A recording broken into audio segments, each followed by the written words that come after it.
This conference generation will now be recorded. and collaboration. So I want you to keep in mind that everything that we're going to talk about during our time together is really about driving value generation and collaboration. Okay? So, what is agile leadership? So agile leadership, and I found this, there's an organization called the Center for Agile Leadership. And according to them, true agile leaders are inclusive, democratic leaders who exhibit an openness to ideas, innovations, a passion for learning, a focus on developing leaders, a strong ability to define and communicate a desired vision. They possess all the tools necessary to successfully inspire others and become an agent for change within any organization. In the definition in the chat box, you guys basically hit on almost every single word that was in here, okay? Here's the thing though, as you think about the leaders in your organization, can any of you think of one, maybe two leaders at the very, very, very top of your organization that exhibit all of these behaviors? And then here's the kicker, consistently. Because what happens in our organizations is if we're going to drive a culture of agile throughout our organizations, we have to be consistent, because it takes a long time to build culture and build trust. It takes one violation of that trust to destroy it, and then you basically have to start all over again. Okay? So I want to talk to you guys about how do we start building that trust and how do we build that consistency. And we'll start with what is called the 3 C's of agile leadership. And those 3 C's really revolve around communication, commitment, and collaboration. Again, you guys hit all of these, right? When I walk you through the 9 principles and these 9 behaviors of agile leadership, they all fall in these 3 specific buckets. Communication is about developing, reflecting, and learning. Commitment is about how do you inspire people, how do you engage them, and how do you bring them together. And collaboration really is all about the behaviors that you engage in as a leader to drive empowerment, achievement, and innovation inside of your organization. So as I walk you through these 9 principles, I want you to think about tying them all back to these 3 C's, okay? And think about self and then others. Because at the end, I'm going to put out a challenge to everybody on this call to think about self and then how do we influence others in the organization. So we'll start with the first principle, right? The first principle is all about actions speak louder than words, right? You can talk a good game. You can talk a great game. But if you aren't walking that talk, it means nothing. I know a lot of leaders in a lot of organizations that stand up at town halls and put on what I like to affectionately call the dog and pony show. Come on. You've seen it. You've probably sat through them in the last few weeks, right? You know what I'm talking about, okay? But then you sit with them privately in a meeting and they say something and you kind of go, but in the town hall, you said, but the behavior that you're witnessing behind closed doors is in exact contrast to what was said in the town hall. So you have to walk the talk. You have to be the change that you want to see in your organization and that you want to see in others. In addition to that, you have to work on you first before you think you can work on other people. For those of you that are in the talent management space and are in the learning and development space, you can't expect to stand up in front of a group of people and invest in them when you are publicly not engaging in the behaviors that you're trying to get them to engage in. I have seen a lot of talent management professionals and a lot of learning and development professionals and a lot of leadership professionals stand up in a classroom or on a Zoom call and preach, right? This is the way we need to treat our people. These are the behaviors that you should be exhibiting. And they themselves are then exhibiting the exact opposite of those behaviors. So self-development and investing in yourself, I think, is incredibly important before you can do anything for anybody else. Agile leaders are humble and they are empathetic. They're not glory seekers. They're not looking for attention. They are the ones that stand up and say, thank you so much. I really appreciate that. But you know, I'm not the one my team. It's my team. They're the ones that are really the rock stars here. Okay. And agile leaders are very compassionate and they believe in kindness. They believe that compassion and kindness are what's going to drive results. And I'm going to say this, and I've said it before in other talks that I have given. If you are in a leadership position and you believe that compassion and kindness, being humble and empathetic, is not how you should be leading and is not what's going to drive the results that you're looking for, I'm here to tell you there is not a single study that exists that says that treating your people terribly, that being rude to them, that being nasty to them, that being an authoritative leader 100% of the time is going to get you better results than your competitors. Not a single study that exists. Okay? So you need to think about that. And again, you need to work on yourself first and then others. So the second principle of agile leadership is that improved quality of thinking leads to improved outcomes. So think about that for a second. You need to start valuing high quality thinking. Now you might think to yourself, well, what does that do to a brainstorming session?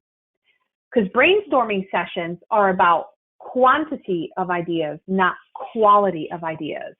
This kind of spits in the face of brainstorming, doesn't it? I want you to think about time and place. There's a time and a place for brainstorming. Then you have to think about, well, if there's a real organizational problem that needs to be solved immediately, do you want that to be a decision by committee where you bring a ton of people in and it takes forever to solve it because you've involved everybody and their cousins, grandmothers, sisters, cousins, uncles? Or do you want to look at the problem from a number of different angles? Do you want to take input from the people who are closest to the problem? And I'm going to say, yes, you do, right? Because if you don't, then you're going to be stuck and you're not going to be able to solve those problems. The other thing that agile leaders do is they focus on the highest priorities at any given time. If everything is a priority, nothing is a priority and nothing ever gets done. And agile leaders don't prioritize what's on their schedule, they schedule their priorities. I have worked in countless organizations where everything is a fire. We aren't employees, we are firefighters. And I can tell you that the most successful organizations that are out there in the world are the ones that have leaders that understand priorities and understand that not everything is a priority. Do not be fooled do not get pulled into that trap. Okay?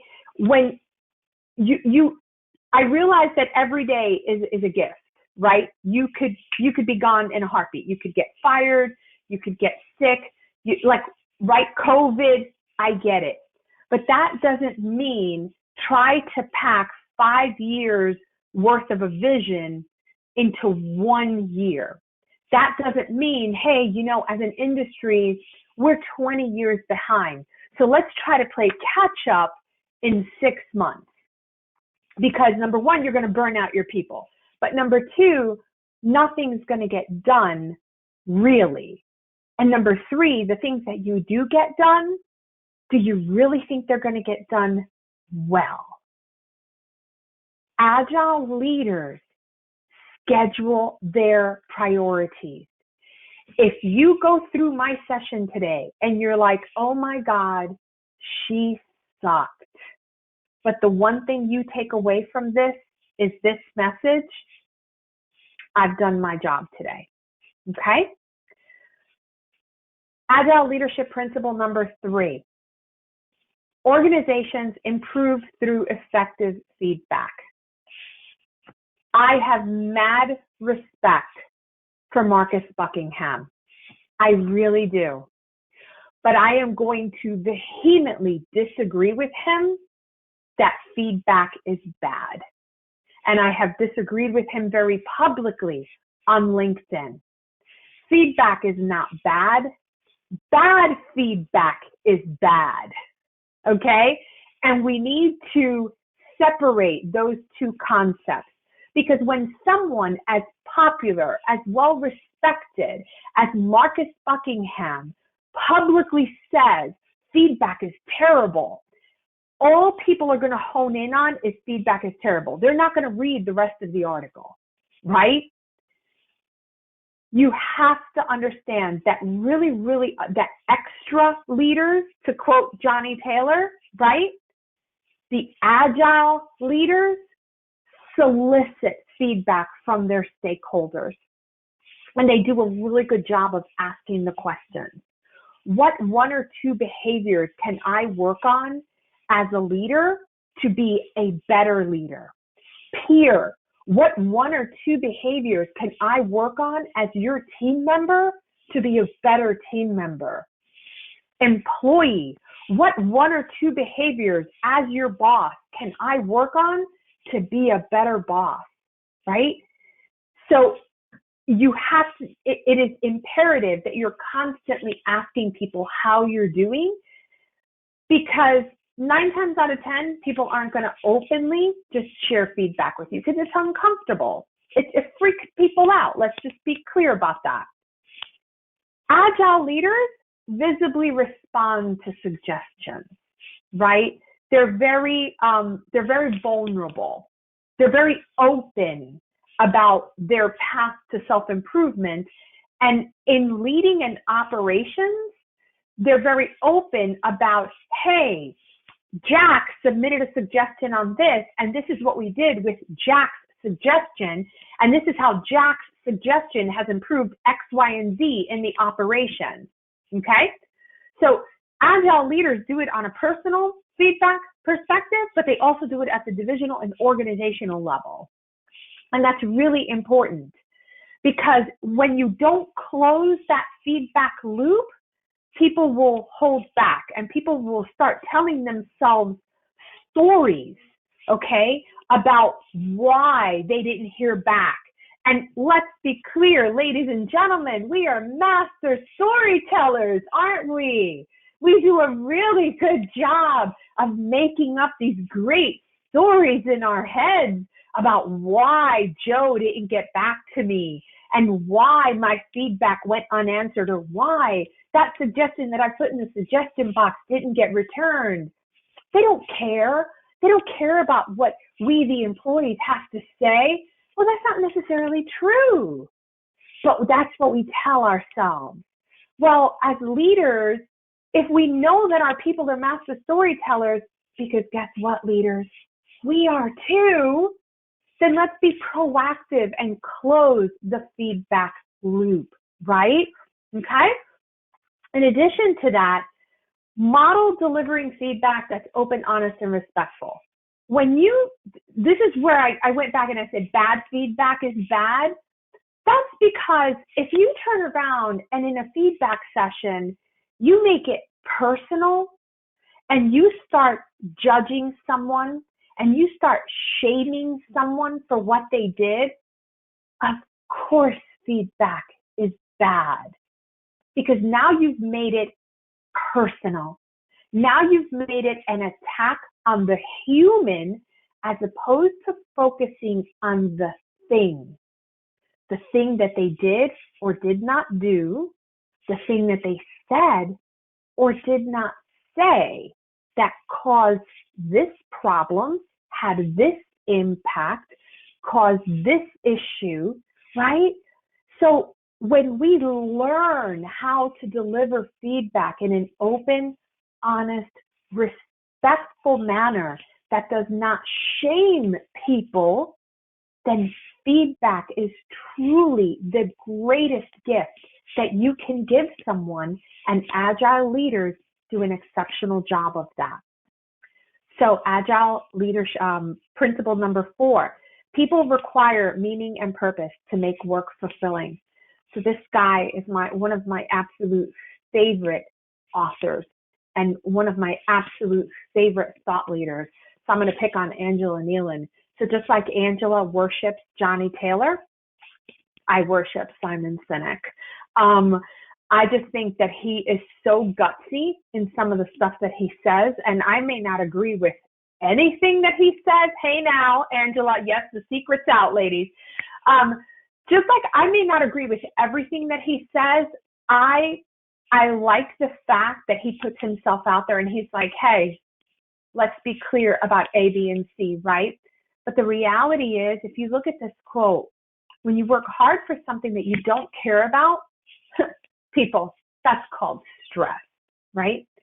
But when you work hard for something that you love, it's called passion.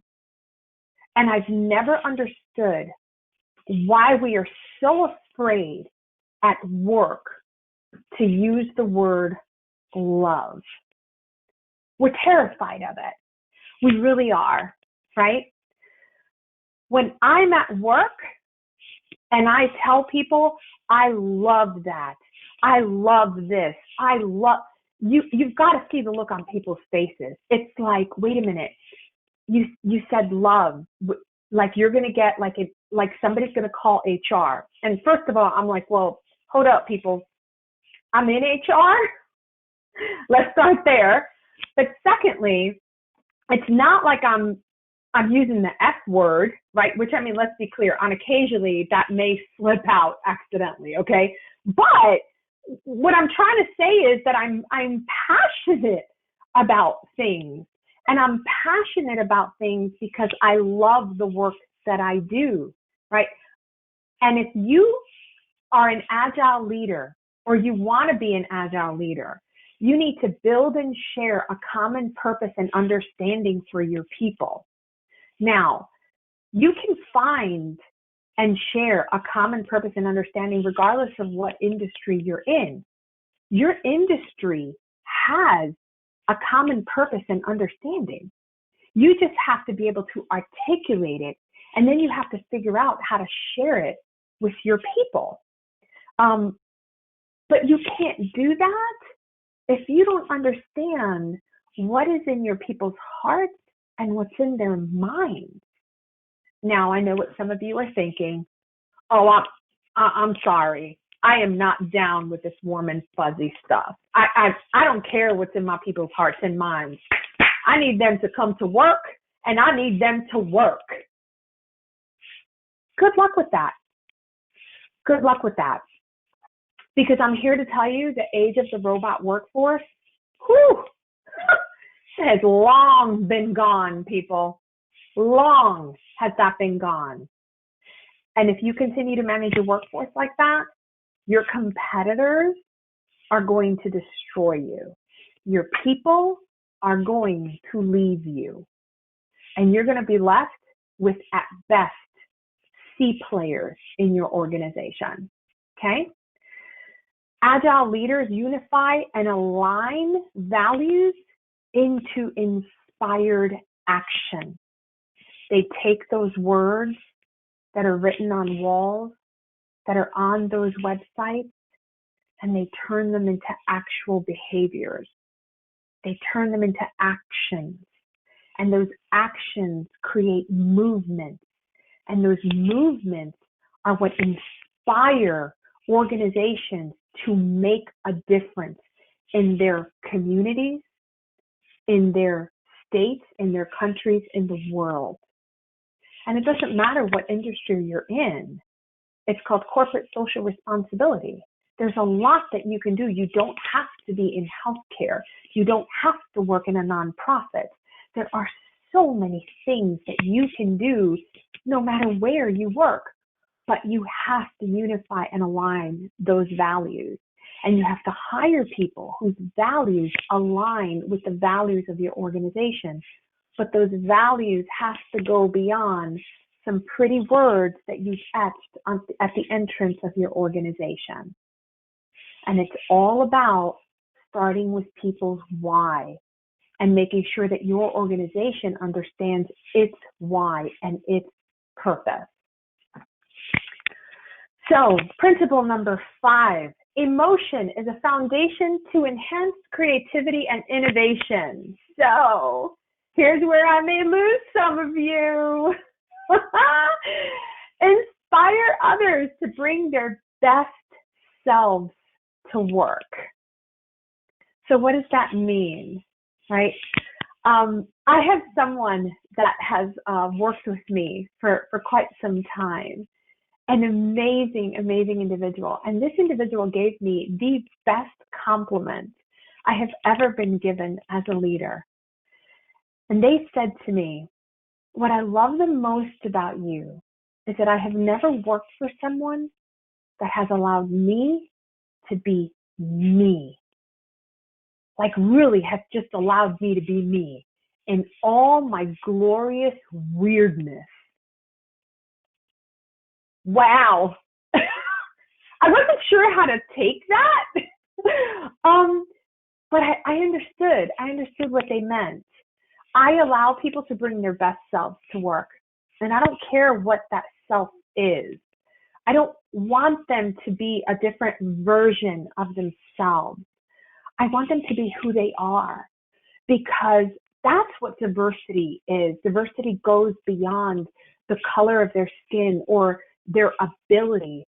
It goes to their unique qualities on the outside, on the inside, in their brains, where they grew up, the external environmental factors that have shaped the human being that they are, as well as their emotions. And we work so hard in organizations to make sure that people don't bring their emotions to work.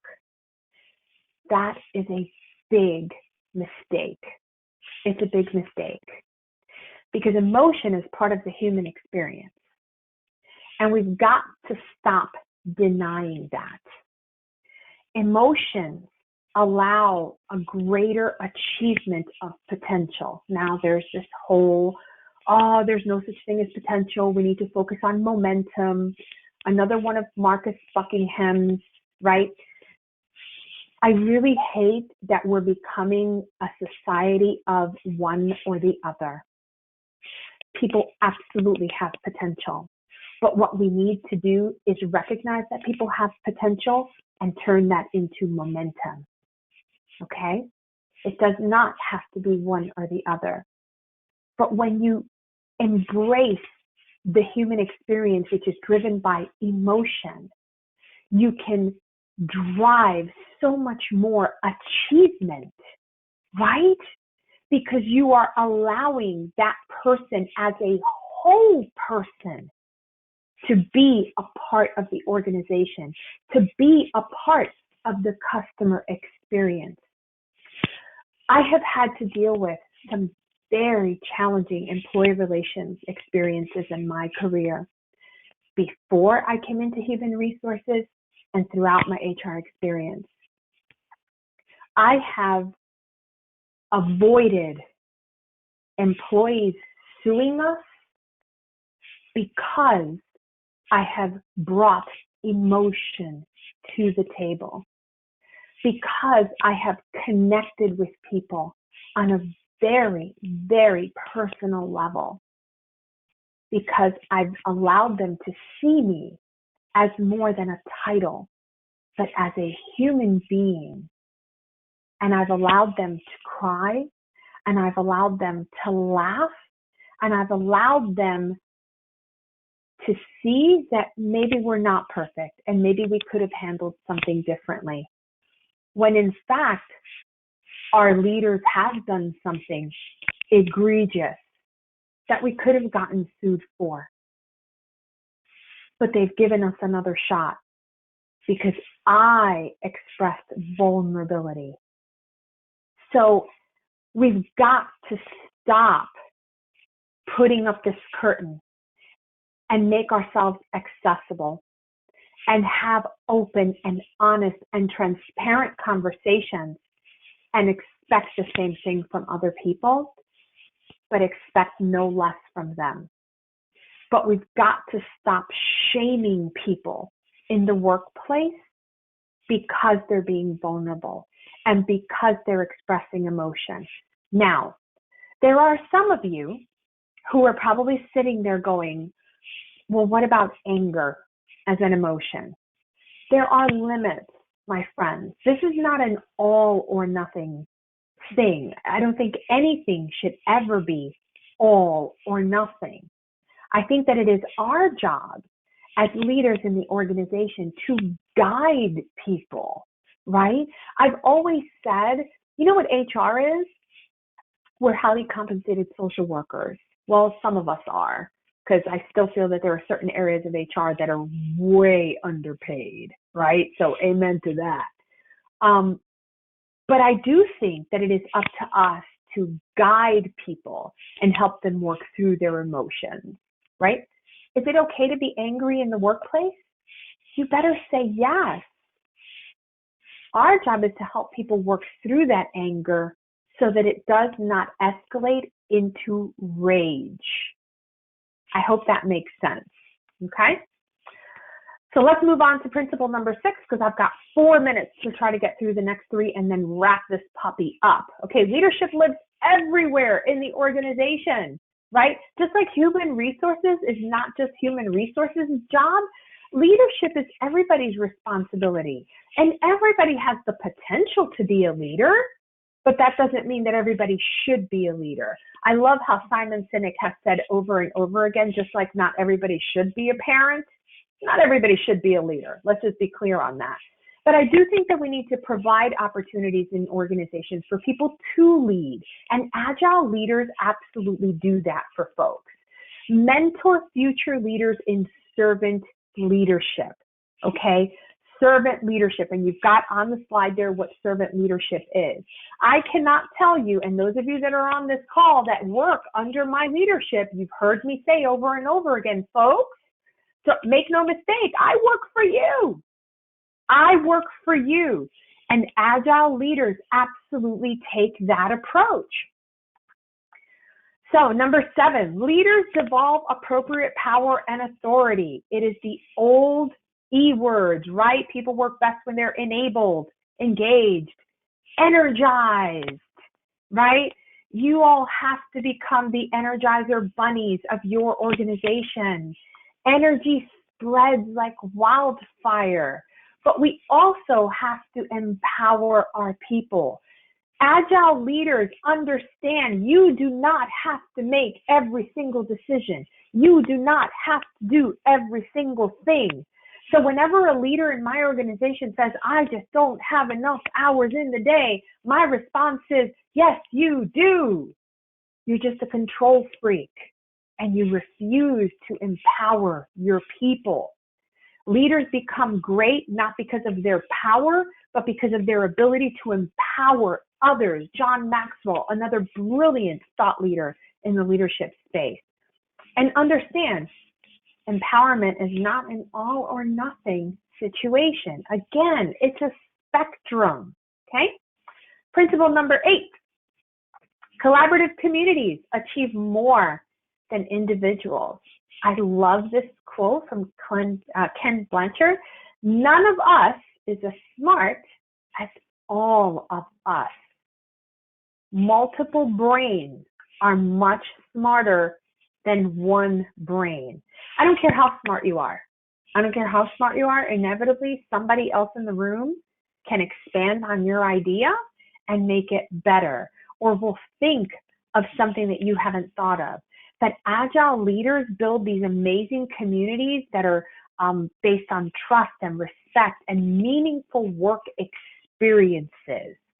And that's really what you should be striving for. And meaningful work experience does not mean kumbaya moments. The company that I worked for before I transitioned to VCU Health Systems, we got sold. For a very long time, my team and I had no idea what our future was. I think we did a really good job of building a meaningful work experience. We continued to help each other stay positive. We continued to do team building. We continued to try to create a positive and engaging environment for each other. And so it doesn't have to be about kumbaya moments. Meaningful work experiences oftentimes come out of some of the most adversarial moments in your work career, right? So agile leaders are all about forgiveness, positivity, generosity, gratitude, and building a healthy work environment. Healthy is not devoid of conflict. Here's a big one: preserving psychological safety. Ladies and gentlemen, you create an environment where people feel the psychological safety, you're good to go. You are good to go.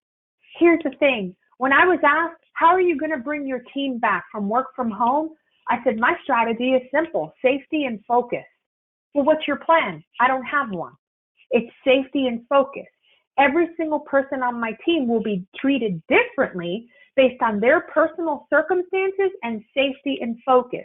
Because if I can create a mindset of psychological safety for my team member, then I can get them to focus on their work. So, agile leaders create an environment of psychological safety for their people. Okay? So that's critical that you have the ability to do that. So the last principle is great ideas can come from anywhere in the organization. And if you walk around with the mindset of currently accepting great ideas, you are going to drive a culture of innovation, okay? And I'm not sure why. Okay. So it's not proceeding because PenSHRM has control. Okay, I'm not sure what's happening. There we go. So those that are closest to the problem usually have the best solutions. Be open to influence from other people, right? You don't always have the best ideas. Explain to people why their ideas aren't the ones that are being implemented. And when people have an idea, be respectful, stop, listen, give people the time, block time on your calendar if you need to. Because if you don't, again, people are going to stop giving you the ideas because they're going to become master storytellers and they're going to make up all of these things. So my challenge to you is you need to ask yourself the question, am I agile? Because if you so much as question this, you need to start practicing all of these 9 principles, influence others, right? But you need to make an intentional effort to change behaviors. And please don't mistake behaviors for skills. You can train skills. You need coaching for behavioral changes, okay? Seek feedback from your stakeholders, right? Ask for feedback. And you can ask by saying, what behaviors do you want me to stop, start, and continue? It's not that difficult, okay? Self-awareness is critical. And there are people who believe they have it. And there are people who believe they have it. Okay? And that is all I've got, folks. I'm open to any questions if you have them.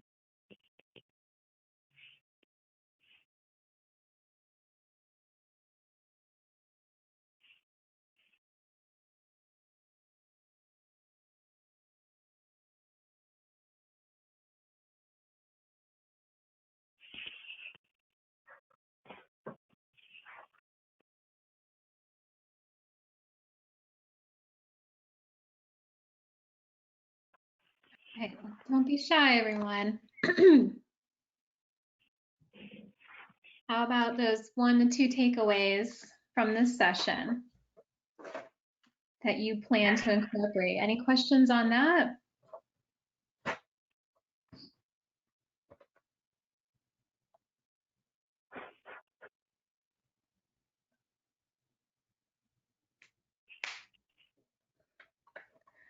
Okay. Here's one, Elizabeth. I'm not sure if you... There's a couple that came in. Did you see them? Yeah. Do you want me to read them off for you? Yeah, if you don't mind, because I'm losing track. It's like a couple came in so quickly. Starting to flood in. Okay, so first question. How do you influence a culture that may not necessarily be agile? How do you influence a culture that may not necessarily be agile? One leader at a time. One leader at a time. So it's like, how do you eat an elephant, right? One small bite at a time. Oftentimes, change has to start in small pieces, okay? You start by finding a champion in the organization, someone who may have influence in the organization, and then you convert that person, right? And it takes time, especially when you're new to the organization. Like, I'm very new to my organization, and my team and I are like chomping at the bit to drive drastic and quick change, right? But we've had to, on several occasions, take a step back and say, okay. We got to slow down. This place is 10 times bigger than the place we came from. We got to kind of take a step back. We got to figure this out, right? With who can we influence quickly? And we've already got our targets, right? This is the person we're going to go after. This person, we think they get it. And that's what you have to do. You have to assess senior leaders who you think get it, and you'll know who they are, because behind closed doors, they'll walk the talk that they're saying outside in public. And then you ask for a meeting with them, and you share your ideas, and you try to strategize with them, and you try to come up with a game plan on how you can spread that pixie dust to the rest of the organization. And you build alliances, right? A lot of the work that my teams and I have been able to accomplish throughout my career have been through building alliances. You start with one person, and then it becomes 2 people, and then it becomes 5, and then it becomes 8. And that's how you spread your pixie dust throughout the organization. So I hope that helps. I like it. Okay, next question. Excuse me. In this time of uncertainty, how do we work with leaders to focus on these principles? And that's a lot of principles. Yeah, that's a great question. And so you're going to probably laugh at my answer without them realizing that you're working on these principles with them. Because let me tell you what's not going to work.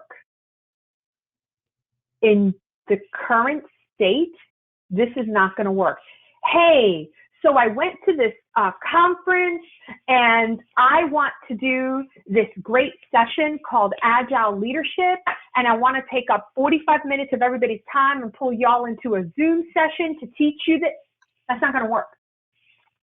Because right now, nobody's going to make time to learn any of this. But every time that you have an engagement with a leader and you have an opportunity to coach using these principles. And that's why I said, this is not a training. This is coaching. Mm-hmm. So how do we work with leaders on this?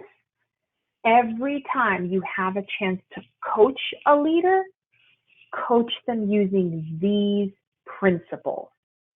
And that's how you start building your alliance. That's how you start influencing. And that's how you start changing behaviors through coaching. Okay. Next question. What do you recommend for those who are not yet in leadership roles, but are working towards that as a goal? So I want to ask a follow-up question. Do you mean in terms of how do you adopt agile principles, or how do you prepare yourself to become or take on a leadership role? Can you just unpack that a little bit for me? To prepare yourself. To prepare yourself for a leadership role. Well, number one, become a voracious reader. And I hope that that's not something you hate to do, because I made a really big mistake early on in my career, and I accepted a leadership role without fully understanding what I was getting myself into. And so what happened to me, and many of you who were on this who have either worked for me or worked with me or have been through some of my other sessions have heard this story. I was a comprehensive jerk my early years in leadership because I didn't know what I was getting myself into. And what I did was I mirrored behaviors that I saw in other leaders, and the other leaders that I was watching, they were jerks. Like, they were jerks. They would scream at people. They would yell at them. They would undermine them. They would take credit for the work that they did. They would belittle them. They would blah, blah, blah, blah, blah. And so it wasn't until about 17 years ago that I was given a 360-degree evaluation that I was basically told, hey, you deliver results, but everybody hates your guts. Oh! Right? And then I was fortunate enough because that organization gave me a development plan. They gave me a coach. And the development plan was read this book, read this one, read this one, read this one. You know, there was a lot of books on leadership. And I would recommend start with, and I've actually put this on LinkedIn, start with a book called The Leadership Contract by Vince Molinaro. The Leadership Contract is a book that basically says, you want to be in leadership, these are all the terms and conditions that you are agreeing to take on that role. And then buy books like Simon Sinek's Leaders Eat Last, Brene Brown, Dare to Lead, Jim Collins, Good to Great, because leadership isn't just about your behaviors, it's about understanding how businesses operate. And then take it from there, because in each one of those books, they also recommend other books. Right. And if you can get a coach, get a coach. That's always a good thing too. All right. Hold on. What? Okay, I'm sorry. That was James. He had a very important question for me, so I apologize for that. But the next question for you, Elizabeth, is, can you elaborate a bit more on the difference between skills and behavior and the impact of coaching? Absolutely. That is a fantastic question. Okay, the difference between a skill and a behavior. A skill is, I need to learn how to make the top half of my lipstick gloss so that it inserts properly into the gloss head. So I'm going to do a training that's going to teach you how to do that, right? Or I am a claims processor in a health insurance company, and I need to learn how to use the latest software upgrade on our claims processing software. That is a skill, okay? A behavior. I have a manager who sat in a meeting and another person in the meeting put up some numbers that were not necessarily shining a positive light on their department. And this manager flipped out in the middle of the meeting and started screaming and yelling, and how dare you, and that don't you ever put this, and those behaviors were absolutely against every single one of our corporate values in our organization. There isn't enough training in the world that will ever change those behaviors. because your behaviors are based on your value system. Your behaviors, you ready for this, are based on how your mama and daddy raised you, on what you believe, on your biases, on your influences, on where you were raised, on what type of television you watched. There's no training in the world that can ever teach you. Now, coaching is a different story, because when you're in coaching, you talk about reactions, you talk about diffusing techniques, you talk about how do you react differently to that? What are some different things that you could have done? And that is a one-on-one setting where you can get privately to the heart of what drove that reaction and how you should probably react differently. So I always tell people, I can come in and I can do all the training in the world. If you've got a jerk on your team, I can't train the jerkiness out of him. Now, I could probably help coach it out of him if he's willing to be coached. Does that help?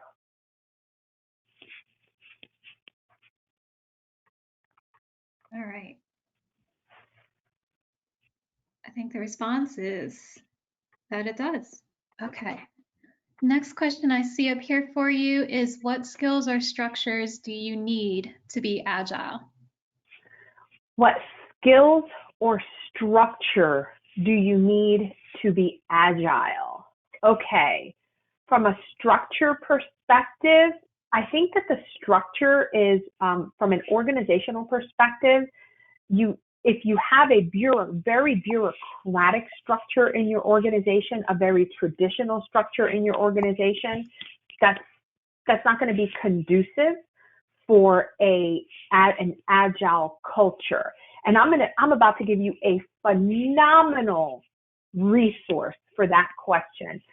If you go on Google and you Google agile leadership, and you scroll about 3/4 of the way down the page. And by the way, I put my resource at the bottom of every single one of my slides, and it's called agilebusiness.org. That's where I pulled the majority of my content from, and then I give it my flavor to present to you. McKinsey has a great white paper on agile organizations and agile leadership. And they talk very specifically about what type of a structure an agile organization needs to have to actually be able to call itself an agile organization. And then what agile leadership behaviors need to exist. Again, it's not about a skill. A skill is, how do you make a widget? It's about making things or being able to work things. I always worry about behavioral things being called skills, because I think it's really semantics, but I just don't think that you can train behaviors. I'll give you another example of a skill. Giving feedback is a skill. I can give you a model and I can teach you how to give feedback.